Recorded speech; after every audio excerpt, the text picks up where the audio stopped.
mengawali lanjutan workshop IKM pada pagi hari menjelang siang ini, mari kita sama-sama membuka dengan melafazkan kalimat basmalah. Bismillahirrahmanirrahim. Selanjutnya mari kita mengikuti dan menyimak arahan sekaligus bimbingan terhadap bagaimana implementasi kurikulum merdeka di tingkat negeri. Langsung saja kepada Ibu narasumber hebat, disilakan. Assalamualaikum warahmatullahi wabarakatuh. Alhamdulillahirrahmanirrahim. Bapak dan Ibu yang saya hormati, hari ini Bapak dan Ibu kita akan lanjutkan materi kita tentang proyek penguatan profil pelajar Pancasila dan profil pelajar Rahmatan lil Alamin, atau kita sebut bagaimana sih pelaksanaan proyek profil pelajar Pancasila dan profil pelajar Rahmatan lil Alamin ini Bapak dan Ibu.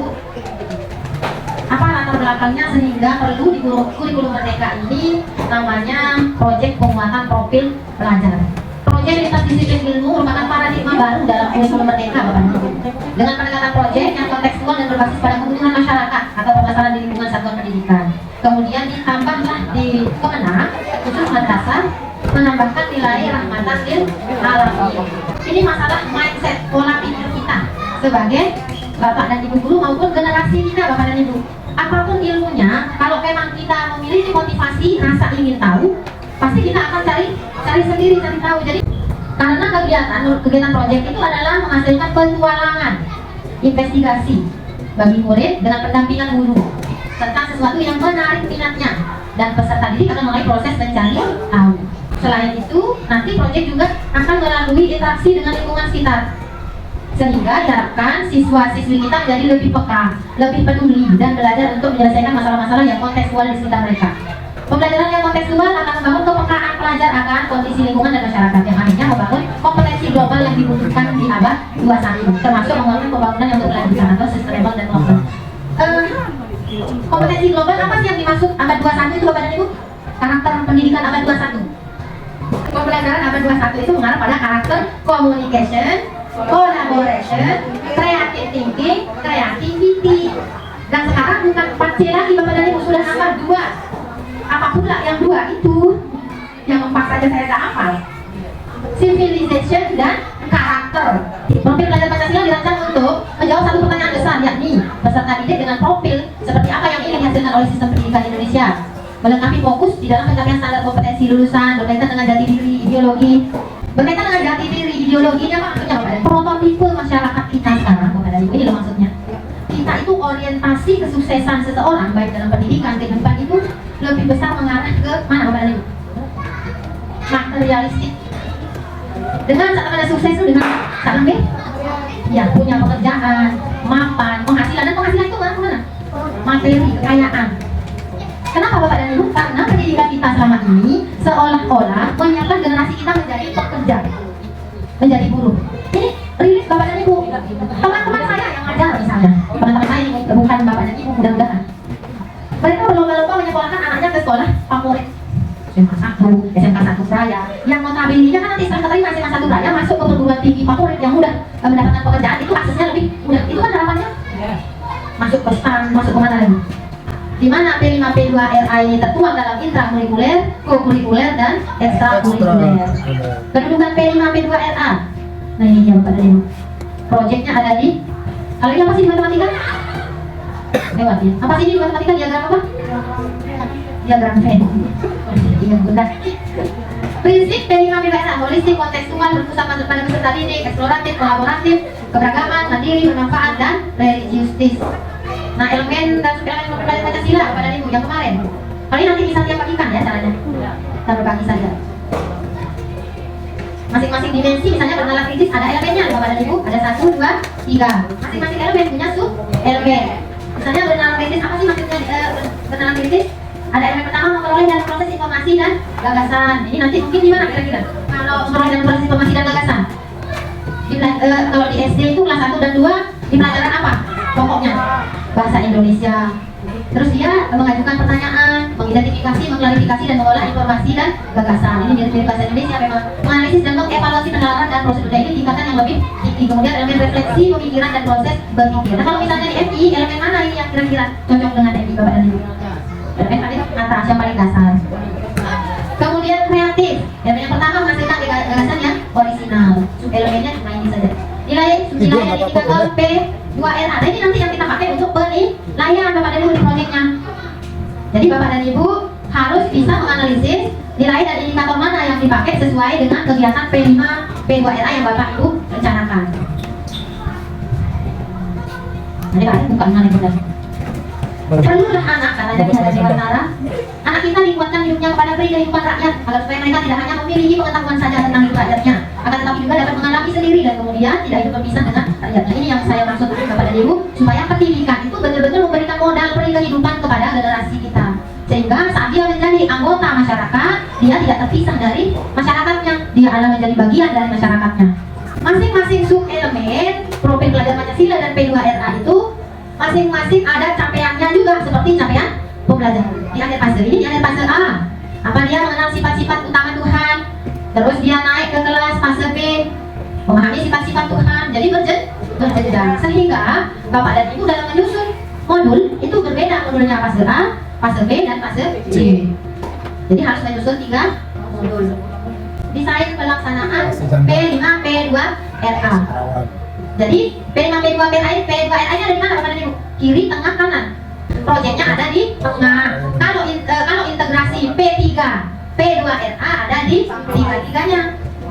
Sekarang P5 P2RA kita ngomong yang tengah, yang co-kurikuler. Kurikulum kan apa dibahas nih?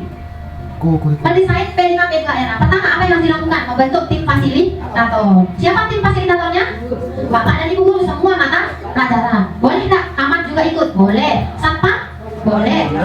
Bimbing Kamsin? Boleh. Masyarakat sekitar? Boleh. Orang tua wali? Boleh. Semuanya boleh menjadi fasilitator. Tergantung perencanaan di masing-masing satuan pendidikan.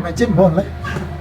Merancang dimensi, tema, dan alokasi waktu. Nah sekarang langkah kedua, Bapak dan Ibu tentukan dulu tema. Ada berapa temanya? Kita buka tema. Kita satu-satu ya. Ini sudah masalah. Kita ke tema dulu. 8 tema, tetapi untuk SI kecuali kebekerjaan dan demokrasi, ya. Suara demokrasi itu yang tidak ada di MI. Berarti ada berapa yang bisa Bapak dan Ibu pilih? Nah, yang pertama gaya hidup berkelanjutan, terus kearifan lokal, bineka tunggal ika, bangun jiwa raganya, berekayasa dan berteknologi dan kewirausahaan. Nah, ini kita kenal satu-satu dulu. Hidup berkelanjutan itu yang mana yang masuk tema hidup berkelanjutan? Menyadari adanya generasi masa lalu dan masa yang akan datang. Itu contohnya. Tapi yang mengena ke kebiasaan rutinitas hidup sehari-hari yang perlu dilakukan sesuai dengan yang bisa menjaga keberlanjutan kehidupan, baik di dalam dirinya maupun di lingkungan sekitarnya. Itu yang masuk ke gaya hidup berkelanjutan. Kalau kearifan lokal, Budaya adat. berkaitan dengan budaya dan kearifan lokal sekitarnya. Baik, terus bineka tunggal ika. Iya, toleransi. Hidup rukun. Misalnya kalau di sini apa yang mau ditoleransikan di PIN 1 Lombok Tengah? Iya, satu agama. Tapi ada orang Jawa, orang Sasak, orang Sulawesi. Ras suku. Ada Jawa dan Sasak. Sulawesi mana? Cocok nggak kebinekaan di sini? Agama aja yang sama di sini.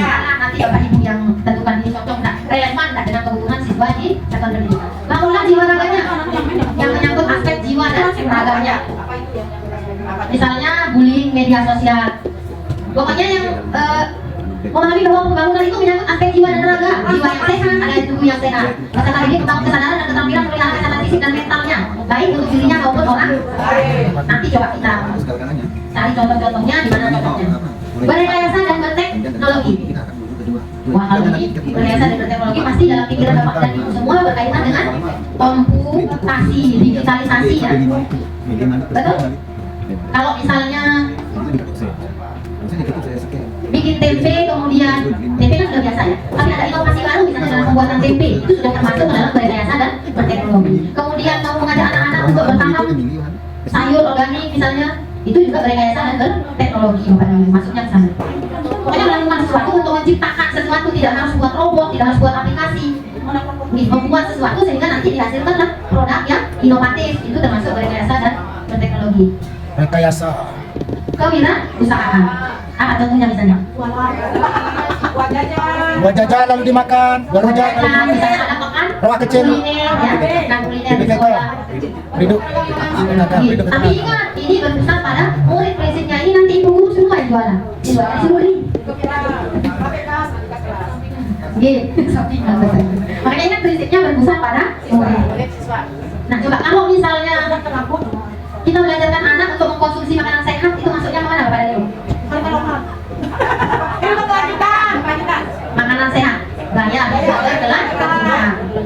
Bapak dan Ibu misalnya mau masukkan imtak, bisa nggak imtak masuk ke P5? Bisa. Muazir kalau nggak masuk mana? Nah itu masuk ke tema apa? Bangunlah jiwa. Bapak Ibu mau ajarkan anak bikin pupuk kompos dari sisa makanan.